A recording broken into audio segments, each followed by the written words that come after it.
Buenas tardes. En el siguiente podcast de la materia de teoría del conocimiento, tocaremos los siguientes 4 temas: empirismo, racionalismo, idealismo de Kant, idealismo de Hegel. Para iniciar me gustaría mencionar una frase que el padre del empirismo, Francis Bacon, dijo: para dominar la naturaleza, primero hay que obedecerla. De acuerdo. El empirismo está basado desde el conocimiento subjetivo, originado en la experiencia de un individuo y su percepción de la realidad. Los conocimientos que lo sustentan son por emociones, pensamientos y relaciones externas. Una de las tantas características del empirismo es que no utiliza la moral para describir el conocimiento, sino el sentimiento humano experimentado durante la experiencia. Otra de tantas características es que se trata de un método inductivo, también conocido como método científico. Se basa en la idea de la comprobación experimental de hipótesis, que en esta línea o esta metodología pretende obtener conclusiones generales a partir de ciertos casos. Otra es que niega la existencia de ideas innatas. Bueno, según los empiristas, las personas no nacemos con ideas en nuestra mente, porque ellos afirman que los contenidos mentales, o afirmaban, se crean a partir de la experiencia sensible. Me gustaría que mis compañeros y compañeras siguieran redactando un poco más sobre cómo el empirismo o qué otros tipos de características rodean al empirismo. Sí, fíjate que hablando sobre el empirismo, que hace referente a la corriente de la filosofía, un tema que para mí se me hizo muy interesante, ya que recuerdo que hablándolo en clase, la profesora nos comentó que era sobre la experiencia, o esto hacía referencia a la evidencia, ¿no?, de experiencias en la vida. El empirismo es el conocimiento, es subjetivo, ¿no? Es la base en las experiencias de un individuo y también, pues podemos decir que se basa en una perspectiva de la realidad. Una de las características que a mí en lo personal se me hicieron muy interesantes fue que son a través de experiencias externas o internas. Y es que hablando sobre el empirismo, que es una corriente, como lo dijimos en el principio, una corriente de la filosofía, podemos pensar que solamente se basa en experiencias internas, o sea, experiencias referente a pensamientos o emociones, etcétera. Pero no, eso también hace referencia a las experiencias externas, que se refiere a lo físico, lo material. Entonces, por el panorama tan amplio de este tema, es que a mí en lo personal se me hizo bastante interesante, porque tiene muchos temas que tocar. Entonces, sin duda, pues se me hizo muy importante, pero también me gustaría saber la opinión aquí de mi compañera sobre este tema del empirismo en la filosofía. El empirismo es un sistema o procedimiento fundado sobre la experiencia, pero el empirismo también es un sistema filosófico que toma la experiencia como la única base de los conocimientos humanos, ya sea sistema filosófico fundado principalmente en los datos de una experiencia de una persona o desde su conocimiento. Desde ese paso se origina como la experiencia. El empirismo nos dice que la experiencia es la base del conocimiento. Esto lo podemos decir que es como que lo que nosotros vamos adquiriendo a través del tiempo, de los años y de nuestras vivencias. Esa experiencia va a formar nuestro conocimiento y nos va a ayudar a tomar las decisiones a lo largo de nuestra vida. Respecto a este primer tema, que es el empirismo, yo llegué a ver que el empirismo surgió en Inglaterra entre los siglos XXI y siglo XXIII. El empirismo se conoce como un movimiento filosófico que confía en las experiencias humanas como las únicas responsables, por la formación de ideas y conceptos existentes pues en el mundo. Pues en sí el empirismo niega que la verdad absoluta sea accesible al hombre o a las personas, y es cuando a partir de la experiencia que se puede obtener tiene que ser cierta. Esto también trata de que prácticamente nuestras ideas tienen que tener experiencia y no solamente tienen que ser puras especulaciones. Un ejemplo muy claro podría ser que el fuego quema, o sea, prácticamente es una experiencia porque esto ya pasó antes, y estaríamos hablando obviamente de una experiencia y no de algo que no tenemos dicho conocimiento. También me gustaría saber tu opinión, compañera, acerca de este tema. Sí, lo que me parece interesante del empirismo es que a base de que nos gusta algo, lo registramos como en nuestra mente e identificamos patrones, que estos a su vez pueden ser prejuicios, y estos a su vez también es pues un método inductivo al crear prejuicios y al suponer. Y este dice que tenemos ideas simples e ideas complejas, así que puede ser un método científico, y este método científico a su vez también lleva a la vida anímica como parte de él. Y aquí los autores, su pregunta es cómo conocemos cuál es su vía, y no solamente estos autores que crean, ¿no? Entonces, los filósofos aquí racionalizan sobre Dios en la época de la Inquisición. Obviamente esto a la iglesia no le gustó mucho y y pues aquí pues analizamos cómo estos derrumban la idea de lo que es la religión, a lo que ellos pues hicieron pues una crítica a lo que consideraban ellos ciencia, ¿no? Y utilizaron aquí lo que es el método socrático. Entonces, pues aquí en general pues usan la idea de que el conocimiento se basa a través de la experiencia, y si no tenemos pues una experiencia en sí, pues no podemos obtener conocimiento. Así que eso también va para lo que es el método científico. Y pues a lo que conocemos como, como ciencia, ¿no? El siguiente tema a adentrarnos es el racionalismo. Al igual que el racionalismo y el empirismo, es una corriente filosófica que dio origen en el siglo XVII. Esta corriente sostiene que la única fuente del conocimiento es la razón humana, pues surgió también en medio de la revolución científica. Se considera que este movimiento le dio paso a la filosofía moderna.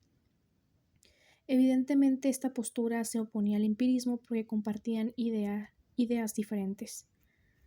Ponía en duda todo lo que se daba por cierto, y también consideraba que todo lo que percibimos por medio de los sentidos nos engañaban, ya que el único modo de acceder a la verdad es a través de la especulación racional. El precursor del racionalismo fue René Descartes, entre otros. Bueno, dentro de esta filosofía existen diferentes posturas. Entre ellas son la teológica. Defiende que Dios es quien guía a la humanidad. Por lo tanto, la razón es la mejor vía para acceder a los conocimientos que proporciona la divinidad. Otra tenemos la lógica, que considera que el pensamiento es la única fuente del conocimiento, que personalmente es la que yo más apoyo. Y la trascendente, que sostiene que el mundo de la experiencia siempre está en constante cambio y no se puede confiar en él. Desde mi punto de vista y experiencia personal, tanto la lógica como la trascendente tienen un gran impacto emocional y mental. Entonces, desearía que mis compañeros pudieran comentar al respecto también de cómo pueden aplicarlo en su día a día. Sí, hablando sobre el racionalismo, que también viene siendo una corriente filosófica que sostiene que la única fuente del conocimiento es la razón humana, un pensamiento que personalmente concuerdo mucho con esto, ¿no? Ese tema que tuvo como fundador o predicador, se podría decir, ¿no? Fue René Descartes, también un personaje muy importante en el mundo filosófico, tal vez muchos de nosotros lo hayamos escuchado. Hablando sobre él, me llamó mucho la atención que se considera que a partir de su conocimiento comenzó la filosofía moderna, es decir, que planteó conocimientos muy importantes que a muchas personas les pareció interesante, al igual que a nosotros, ¿no? Y lo que él hacía era prácticamente poner en duda el método que se venía utilizando hasta ese momento, o sea, el tiempo de René Descartes. Lo que él hacía, perdón, era cuestionar si algo era realmente cierto o si simplemente, solamente porque las autoridades lo afirmaban, tenía que ser cierto. Esto, yo creo que a nosotros, a la mayoría, es algo que tal vez hayamos pasado por eso, ¿no? Pensando si realmente algo es cierto, en el ejemplo de nuestro tiempo, si algo realmente es cierto o simplemente porque las autoridades lo afirman, ya debemos de creer un hecho. Por esto a mí me pareció un tema muy importante porque creo que es algo que hasta en este tiempo vivimos y bueno, admiro mucho como el pensamiento de René Descartes. Pero me gustaría también saber la opinión de mi compañera acerca de este tema del racionalismo, que nos puede comentar hablando sobre esto. Bueno, el racionalismo, por mi parte de verlo, siento que definen las ideas, que existen las verdades del universo, las verdades del universo innecesarias que pueden ser descubiertas por la razón. Y es un concepto muy aparte del empirismo. Yo siento que están muy conectadas, pero pues no es lo mismo porque tienen unas perspectivas muy diferentes de verse. Bueno, un ejemplo de racionalismo en nuestro día a día sería en tomar decisiones, porque usamos la razón y la lógica. Y es una de las bases del racionalismo. La razón y la lógica es una base del racionalismo muy importante. Bueno, yo siento que es lo más importante de todas las ramas de la teoría. Y también como por ejemplo el resolver problemas, porque también usamos la razón y la lógica para argumentar lo que vamos a decir o lo que vamos a hacer o cómo vamos a tomar una decisión. Racionalismo. El racionalismo se define de la idea de que el conocimiento humano proviene de la razón. Quiere decir que es como una clave que una persona diga algo o se exprese de una manera y proviene de como de una razón, de que la persona tiene razón a nuestra capacidad para razonar. Esto constituye en sí mismo un cambio de pensamiento sustancial respecto a la Edad Media, en el tiempo de que fue la religión cumplía ese rol. Quiere decir que todos nosotros tenemos como conocimientos de nuestras ideas y eso es lo que nos hace un cambio de pensamientos sustanciales. El significado de la palabra razón proviene del latín rations, que significa razón. Para el racionalismo, la razón es la única fuente de conocimiento. El racionalismo es un movimiento filosófico que promueve la razón como principal facultad del conocimiento. Es la tendencia que conoce la razón como única fuente de auténtico conocimiento. Los racionalistas veían la ideal de la ciencia y las matemáticas, que consideraban una ciencia pura ajena a la experiencia. El racionalista se limita al racionalismo y abstracto. Además, el auténtico conocimiento comienza en las sensaciones humanas, de aquello que promueve los órganos de los sentidos. Esta filosofía comienza con René Descartes y su expresión "pienso, por lo tanto existo". Esto nos aseguraba que por medio de la razón se podían descubrir ciertas verdades universales. A diferencia del empirismo, que nos dice que la experiencia es la base de todo conocimiento, el racionalismo defiende la idea que el conocimiento humano proviene de la razón y de nuestra capacidad de razonar. El racionalismo forma parte de nuestras vidas cotidianas. Uno de los ejemplos que podemos poner es la toma de decisiones, ya que para tomar una decisión ocupamos a visualizar todas las opciones y elegir la correcta. También podemos poner que sirve para la solución de problemas, que al igual que la toma de decisiones, pues tenemos que buscar la opción correcta y la que nos pueda ayudar para resolver el problema que estamos teniendo. También influyen en lo que son las matemáticas, ya que las matemáticas usan lo que es la razón y la lógica. Un ejemplo básico puede ser la hora de calcular el cambio que nos tienen que dar en una tienda, o también puede ser a la hora de, si nosotros estamos realizando alguna receta, calcular las medidas que nos están pidiendo, dividirlas o igualmente sumar. Con este siguiente tema que se trata sobre el racionalismo, yo pude leer que esto surgía en la Edad Moderna, específicamente en los siglos XXII y XXIII en Europa, pues prácticamente es un movimiento filosófico que promueve la razón como la principal fuente de conocimiento. Igual se caracteriza por reconocer a la razón porque pues es la primera fuente válida y la que da acceso a la verdad. Para los racionalistas, los sentidos no son una fuente válida de conocimiento, ya que no son posibles de ser engañados. Bueno, ya que sí son posibles, de ser engañados. Esta es una de las razones por las que dicha oposición existe entre el racionalismo y el empirismo. Básicamente, el racionalismo se refiere a la capacidad humana de establecer relaciones entre diversos conceptos con el fin de comprender al mundo.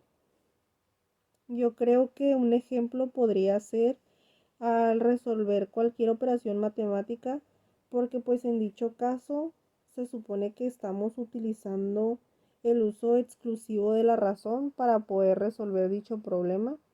También me gustaría saber la opinión de mi compañera respecto a este tema que se trata sobre el racionalismo. Pues aquí lo que me parece interesante sobre el racionalismo es que aquí la razón se considera como la única forma de poder llegar al conocimiento. Y aquí su protagonista Descartes ponía en duda y cuestionaba el método que utilizaban en la Edad Media. Y este decía que los datos sensibles nos mentían y que la única forma de llegar a la verdad es mediante la especulación racional. Aquí las matemáticas como ciencia racional por excelencia, que él consideraba perfecta. Entonces, planteaban aquí la idea de que nada puede conocerse antes que el intelecto. Y de aquí su método, en el que se basaba en dudar en todo lo que se daba por cierto. Y él ordenaba de la siguiente forma: intuición, deducción, el análisis de uno mismo y la sintética. Así que el racionalismo cartesiano planteado por Descartes intentaba conseguir un conocimiento que fuese cierto, más allá de toda duda, y pues a lo que él consideraba como cierto, ¿no? Aquí las matemáticas. Y como única fuente de poder llegar así al conocimiento, ya que él consideraba que las matemáticas pues eran como la ciencia más exacta que había. Entonces, no sé qué opines tú, compañero. ¿Es la apariencia un reflejo confiable de la realidad? Bueno, el idealismo trascendental es una corriente filosófica que surgió en Alemania durante el siglo XVIII y es considerada hasta la fecha como una de las más influyentes en la historia de la filosofía occidental. En términos generales, el idealismo trascendental de Kant se centra en la naturaleza de la conciencia y cómo ésta interactúa con el mundo. Una idea central, o la idea principal, es que la realidad no es conocida en sí misma, sino a través de las categorías mentales que la conciencia aplica a la percepción sensorial. Esto quiere decir categorías como conceptos, tiempo, espacio, casualidad, entre otras. A esto se le llama fenómenos. Los fenómenos es lo material que se percibe a través de los sentidos. Imagina que estás sentado en una silla. Te tomas el tiempo de tocarla. Tu cerebro sabe que estás tocando y también sabe probablemente de qué color sea la silla, ya sea negra o sea blanca. Esa es la forma en cómo nuestro cerebro trabaja, porque es la idea que tenemos a lo que estamos observando. Incluso si no lo observamos, lo podemos sentir. Esa es la capacidad neuronal que tenemos. Pero la realidad es que Kant menciona que el idealismo no niega la existencia de los objetos externos de los sentidos, sino únicamente que se los conozca por percepción inmediata. Podemos poner otro ejemplo como la película de Matrix, una película demasiado famosa que entrevé un mundo real y un mundo de mentira, en el cual en el mundo de mentira puedes sentir todo, puedes comer, la textura, los colores, una realidad que tu cerebro produce, pero la verdad es que tu cerebro solamente está siendo sobreestimulado para poder traer consigo esas ideas y crear ese escenario ficticio. El idealismo de Kant. A mí me llamó mucho la atención que uno de sus objetivos era intentar establecer o intentar poner ciertos límites claros sobre lo que podemos y lo que no podemos conocer, refiriéndose obviamente al tiempo, ¿no? Eso a través de nuestra experiencia o de nuestros sentidos. A mí, en lo personal, otra cosa que me llamó mucho la atención es que Kant sostiene que base fundamental para el proceso de adquirir conocimiento es la crítica. Sin duda, esta idea sobre Kant era muy avanzada, ya que creo que hasta el día de hoy es muy importante o hace mucho referencia a que estamos recibiendo ese conocimiento, las críticas, ¿no? Algo que nunca van a faltar en la hora de este proceso en el que vamos avanzando nuestros conocimientos. Hablando sobre los puntos o conceptos claves sobre Kant, él tenía 5 puntos muy importantes. Me gustaría mencionarlos, que no a punto muy amplio, pero me gustaría hacerles referencia, ya que es referencia muy importante del tan amplio conocimiento que Kant tenía. Los 5 conceptos que él tenía era el espacio y tiempo. La intuición también para Kant era muy importante. Categorías. Las categorías también, algo que Kant consideraba muy importante. El juicio analítico, y sintético también. Y por último, la razón. Sin duda, personalmente, la idea de Kant se me hace muy importante, ya que estos 5 puntos eran muy acertados en este idealismo que él tenía. El idealismo de Kant. El idealismo de Kant son los pensamientos de la filosofía que transmiten idealismo de trascendental.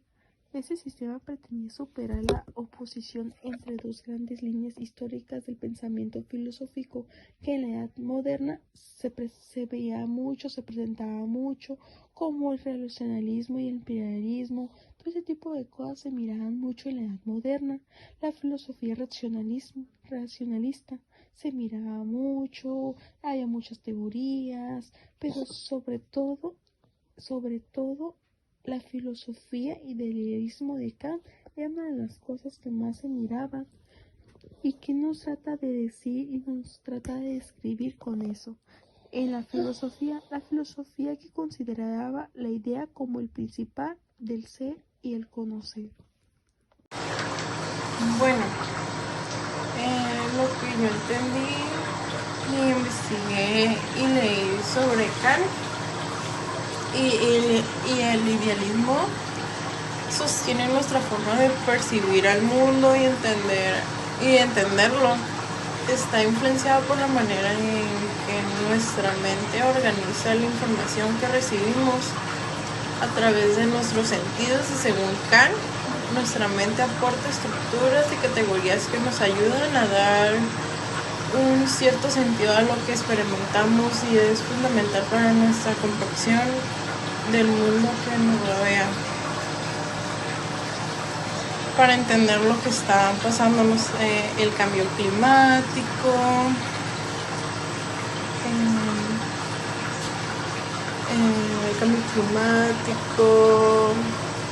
la sobrepoblación.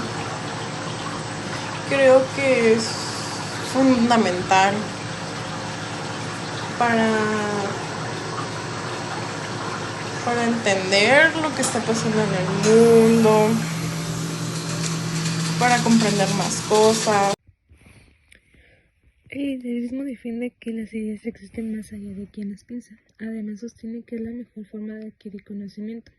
Podemos decir que el idealismo es una doctrina filosófica que afirma que las ideas son el punto de partida de todo conocimiento posible sobre el mundo.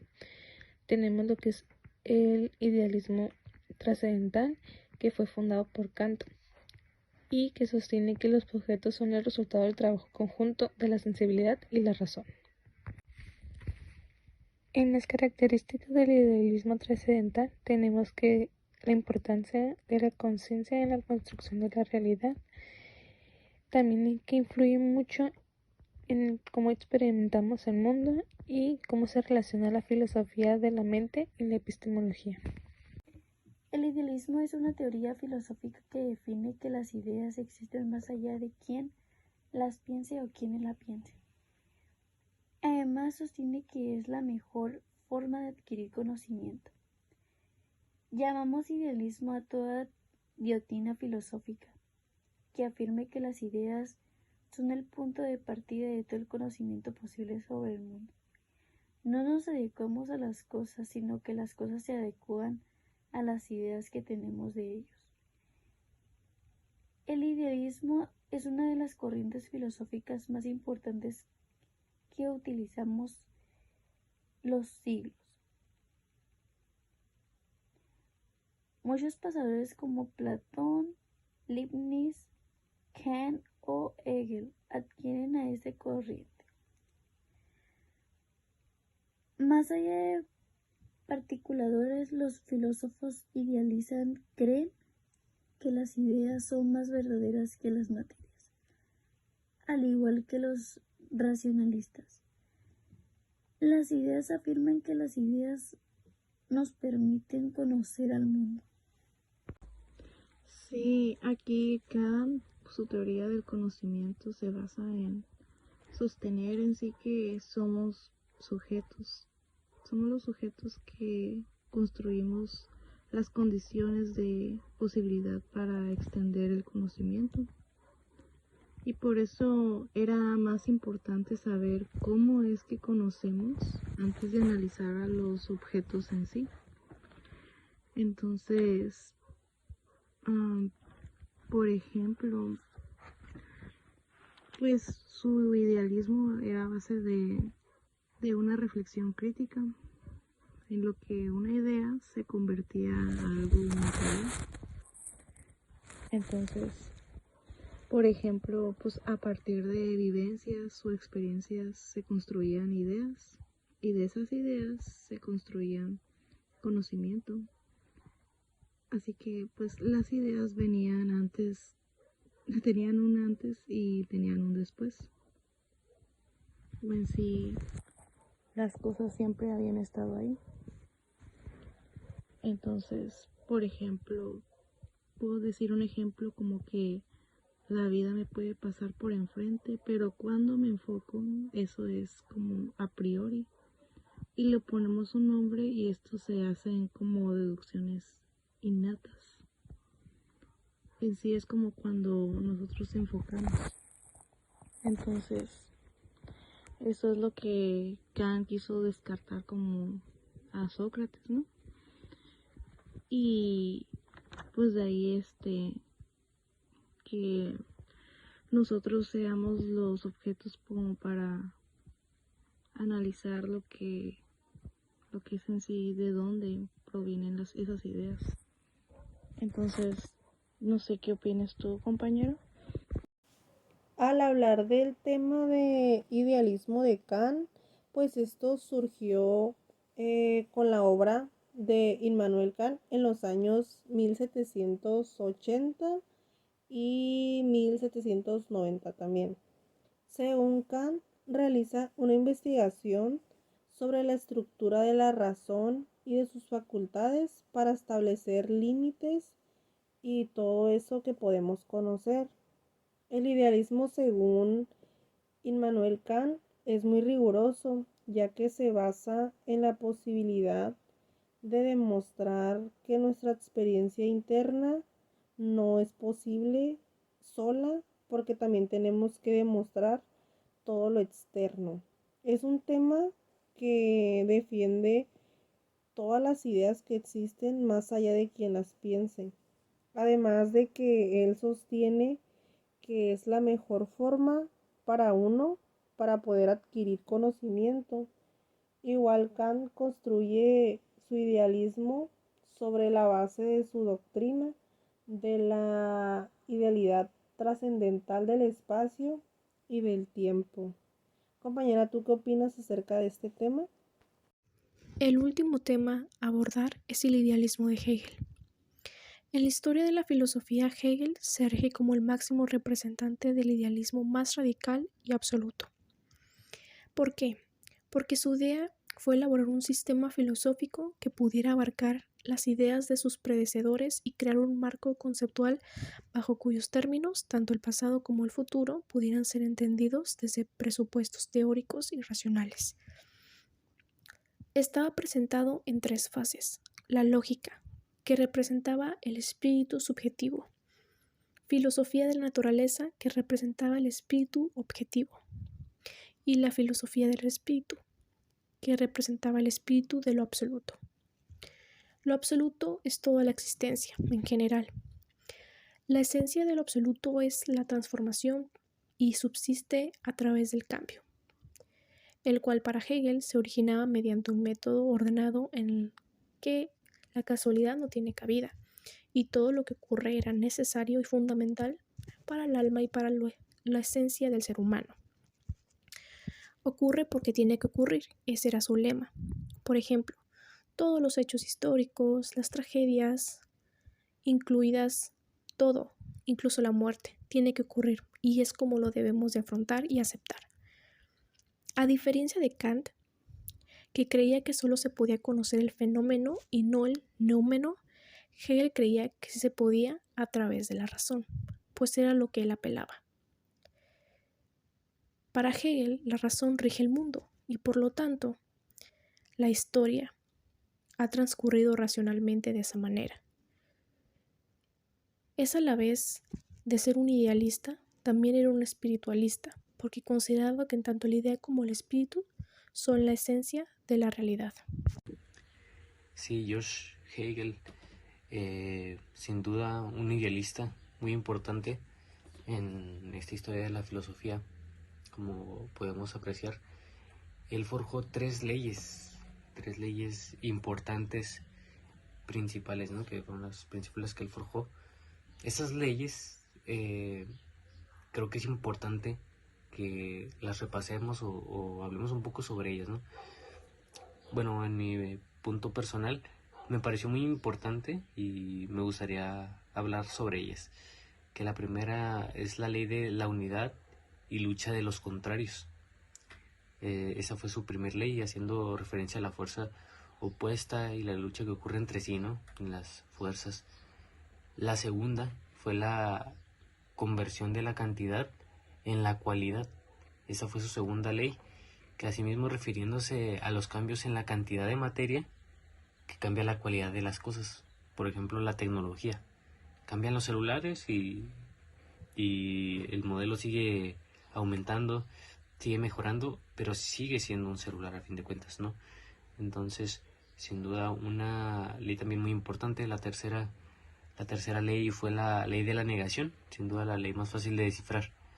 Pero hablemos sobre qué tan importante era la dialéctica de este hombre, Hegel, en ese tiempo de él, ya que varios autores de otras corrientes filosóficas decidieron basar su dialecta para exponer sus propios puntos de vista, o sea, decidieron agarrar como base la dialecta de Hegel para exponer sus propios puntos de vista, ¿no? Entonces, sin duda fue Hegel un hombre muy importante en la filosofía y su dialecta, que tanto impacto tuvo en su época y en todo su entorno. Pero me gustaría saber un poco más sobre este tema. ¿Qué nos podrías decir sobre George Hegel, compañera? Idealismo de Hegel. ¿Qué es lo que nos quería decir con eso? El idealismo absoluto es el modelo teórico que interactuaban con muchas características, con objetos de conocimiento y de las tesis, de las cosas singulares se constituyen en el mundo real y surgen de muchas maneras, surgen de determinadas como autodeterminación de ser, determinación de ser, la idea de la realidad de su verdad, la razón en el concepto dándose la realidad a sí mismo, es decir, se compone de concepto y realidad. A eso que nos quiere decir y se basa mucho a muchas cosas, pero principalmente se basa sobre la posibilidad del saber cualquier cosa independiente de nuestra mente, en un sentido sociológico. El idealismo de Hegel, o también llamado idealismo absoluto, define que la idea es la base de todo conocimiento, y esta nos lleva a comprender la realidad, algo intangible pero racional. Se necesitan de ambas para poder llevar a este razonamiento. Igual nos dice que todo lo que nos rodea es racional y que no hay nada que salga de lo común. Hegel también nos decía que la esencia del absoluto es la transformación y subsiste a través del cambio. Decía que todo lo que ocurre es necesario porque tiene que ocurrir. Por ejemplo, puede ser los hechos históricos, tragedias, hechos políticos, etc. Pues aquí, según Helen, él decía que la naturaleza y el espíritu eran consecuencia de lo absoluto y que no derivaban de ellos, sino que era lo absoluto. Él decía que la filosofía era la ciencia de lo absoluto. Entonces, esto se podía dividir en tres partes. Lo que era la lógica, que es la idea en sí de sí mismo. Luego la filosofía de la naturaleza, donde la idea hay que entenderla como fuera de sí mismo. Y por último está la filosofía del espíritu, que en sí esta estudiaba la idea de sí y para sí. Y así es como se construían las ideas según su teoría. Entonces, Helen pues en sí utilizaba como pues ideas muy radicales, ¿no? En ese tiempo. Entonces era también una de sus teorías que el humano se anteponía ante sí mismo, al igual que uno podía tener que ceder ante otro, así hasta que uno cedía. Y esto era también consecuencia de esto, ya que él creía que la filosofía pues en sí era la ciencia, ¿no? De lo absoluto y pues era solo eso. Entonces, no sé qué opinas tú, compañero. Con el tema del idealismo de Helen denomina a este idealismo absoluto, ya que es un modelo teórico que interrelaciona la tesis del carácter ideal de los objetos, el conocimiento, la tesis de las cosas singulares que constituyen el mundo real. Prácticamente, él dice que el idealismo es fundamental, es absoluto, al ser esencialmente un proceso dinámico e histórico de necesidad que se desarrolla en sí mismo a través de formas cada vez más complejas de ser y también de conciencia. Este idealismo se desarrolló en el siglo XXIII, que fue lo que yo investigué, y Helen fue un filósofo idealista, pues prácticamente él siempre defendió la idea del idealismo, de que el idealismo es absoluto, y realizó diferentes teorías que también podemos encontrar, y al igual él fue como de los defensores del tema del idealismo. También me gustaría saber la opinión de mi compañera acerca de este tema, que es el idealismo de Hegel. Hegel denomina este idealismo absoluto. El idealismo absoluto es el modelo teórico que internaciona las tesis del carácter intersectamente, ideas de los objetos del conocimiento y de las tesis de que las cosas singulares que construye el mundo real surgen como una autodeterminación del ser. Hegel ofrece dos formas en su filosofía. En últimos análisis completarios de caracterización al idealismo. La premisa que permite tal vínculo es la tesis definida. Esta concepción define al paradigma general del realismo, el cual construye para Hegel como el anverso y reverso de un mismo modelo teórico, tanto que lo tradicionalmente ha sido entendido como realismo. Bueno, por lo que yo investigué del idealismo y lo que leí de Hegel, el idealismo se representa en diversas fases de la vida cotidiana, destacando la importancia de la mente y las ideas en la interpretación y realidad, como por ejemplo la cultura y el arte. Hegel se representa en la idea de que las obras de arte y las expresiones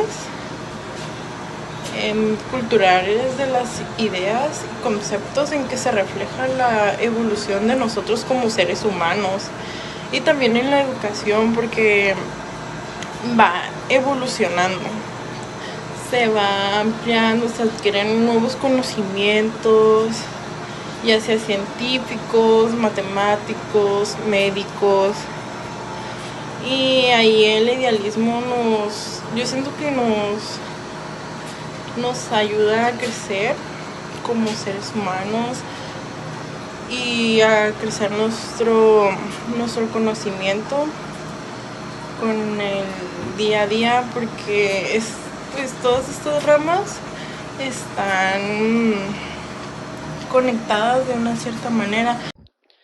Como tema adicional tenemos el escepticismo, que se conoce a la actitud de desconfianza o duda que se puede manifestar ante la verdad de algo. El escepticismo nace con el pensamiento de Pirrón, que se basó en la duda.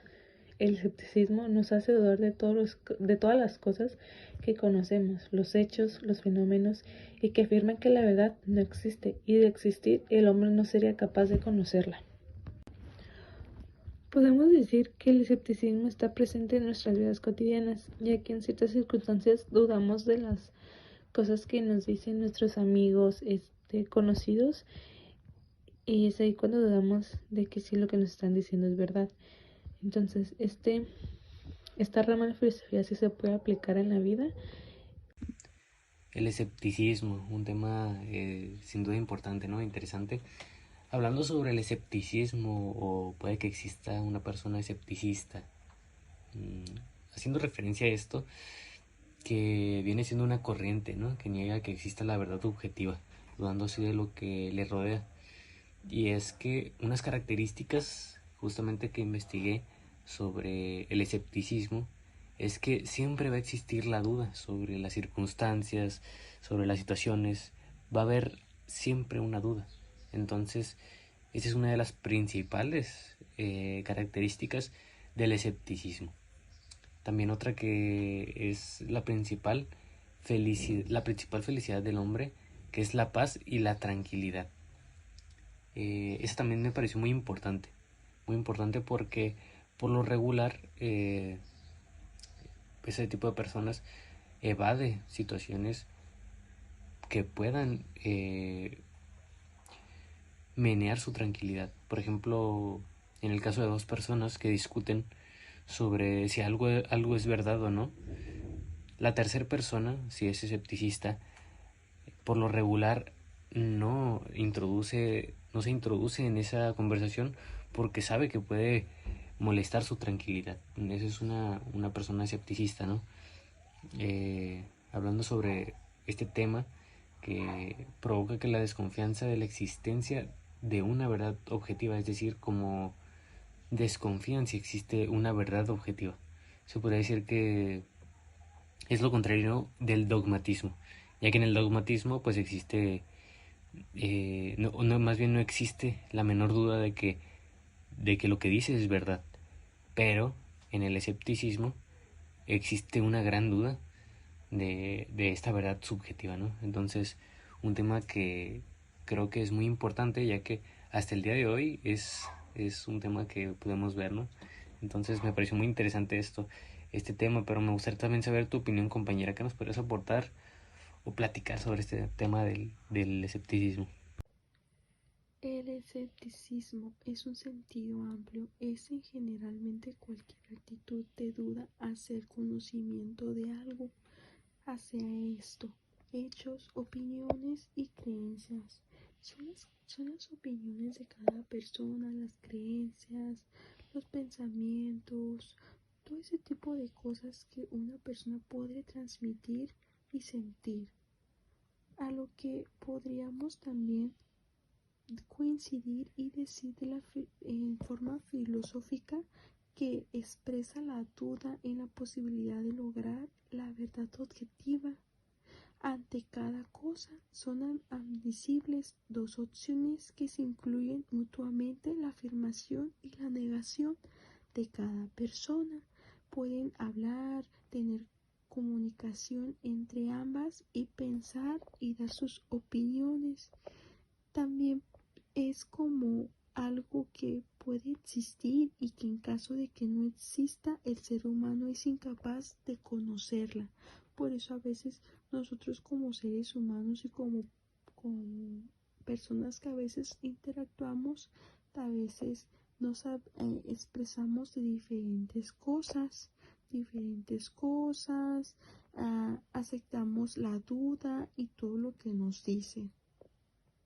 Analizamos los datos y también determinamos buscar alguna eficacia examinando comportabilidad con otros principios generales establecidos y consecuencias de cada persona. Pues al nosotros saber que el escepticismo es una corriente filosófica que niega que exista la verdad objetiva, dudando de todo, incluso de lo que parece innegable y evidente. Los escépticos necesitan comprobar a través de la experiencia la autenticidad del testimonio que reciben, también con argumentos. Entonces, Así también se puede decir que este es lo contrario del dogmatismo. Así que siempre va a existir la duda. Y este dice que la verdad no existe, y si lo existiera no hay posibilidad de conocerlo. Así que en sí pues nunca hay una verdad en sí. Entonces, para un escéptico siempre va a dudar de lo que le dicen, y siempre va a dudar a partir de eso, y esta persona busca la verdad hasta ella poder comprobarlo, ¿no? Entonces, eso también da mucho que pensar, que también nosotros podemos ser escépticos en muchas cosas, y siempre que alguien más nos diga algo, siempre dudar de ello hasta nosotros comprobarlo por nosotros mismos, que lo que está diciendo esta persona sea cierto y sea verdad, y nosotros seamos conscientes de lo que nos están diciendo. Entonces es muy interesante pues el tema porque pues nosotros también podemos experimentarlo en vida propia, ¿no? Lo que pasa en nuestras vidas, y pues llevar así el escepticismo a nuestras vidas, ¿no? En nuestro día a día. Entonces, no sé qué opinas tú, compañera. Finalizando con el tema del escepticismo, el escepticismo es una corriente filosófica que desconfía de la verdad y pone en suspenso la posibilidad de conocerla.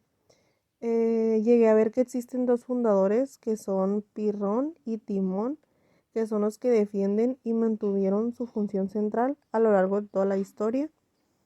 Y los escépticos dudan de las afirmaciones sin suficiente fundamentación y buscan un razonamiento lógico, pruebas empíricas antes de llegar a dichas conclusiones o a la verdad. Esto del escepticismo se aplica en diversas áreas, como en la ciencia, en la filosofía, la vida cotidiana, porque es así donde fomentan el pensamiento crítico y la búsqueda verdadera a través de diferentes investigaciones y diferentes análisis detallados. Un ejemplo podría ser un ejemplo de lo que es una persona escéptica podría ser cuando esta persona dice, o dichas personas dicen, siento frío, ya que dicen siento frío en lugar de decir hace frío, ya que esas personas solo pueden saber lo que él o esa persona siente, porque no tiene frío o calor, solo puede saber lo que ella siente y no puede como que hablar por los demás, porque obviamente no lo sabe. Estaría hablando de algo propio, y esto podría ser un ejemplo de lo que es una persona escéptica. También me gustaría saber la opinión de mi compañera respecto a este tema. Por último, tenemos escepticismo. Se originó en la antigua Grecia en el siglo IV a.C. Gran parte de lo que se sabe del escepticismo se debe a los trabajos de Cicerón y de Agustín de Hipona. Ambos coinciden en el escepticismo. Ellos fueron fieles seguidores de Pirrón de Elis, que es el padre del escepticismo. Los pirrónicos, como así se les llamaban, se opusieron a las inquietudes filosóficas y dogmáticas, ya que el dogmatismo es una corriente de pensamiento contraria al escepticismo. Es una actitud que no acepta cuestionamiento ninguno ni ofrece evidencias respecto a lo que se acepta o se defiende de ellos. Algunos representantes del escepticismo fueron Pirrón, que es el padre; Timón el Silógrafo, fue un filósofo griego y poeta satírico que fue discípulo de Pirrón; y Luciano Samosata, que fue un escritor romano de origen sirio. Las características básicas o simples del escepticismo consiste en que siempre va a existir la duda y que no existe la posibilidad de que haya un verdadero conocimiento. ¿Por qué esto? Bueno, Toda la vida nos han enseñado que lo que nos enseñan en la Biblia o lo que nos enseñan en ciertas creencias, en nuestras culturas, incluso en opiniones personales, es como una verdad absoluta y las personas particularmente lo defienden como si lo fuera. Y la realidad es que no, o sea, tenemos un pensamiento propio, un criterio propio, y gracias a eso podemos compartir conocimientos amplios y no limitarnos a creencias que en algún punto pueden llegar a ser absurdas. Bueno, ha sido todo de nuestra parte. Con esto damos por concluido el podcast de Teoría del Conocimiento 2.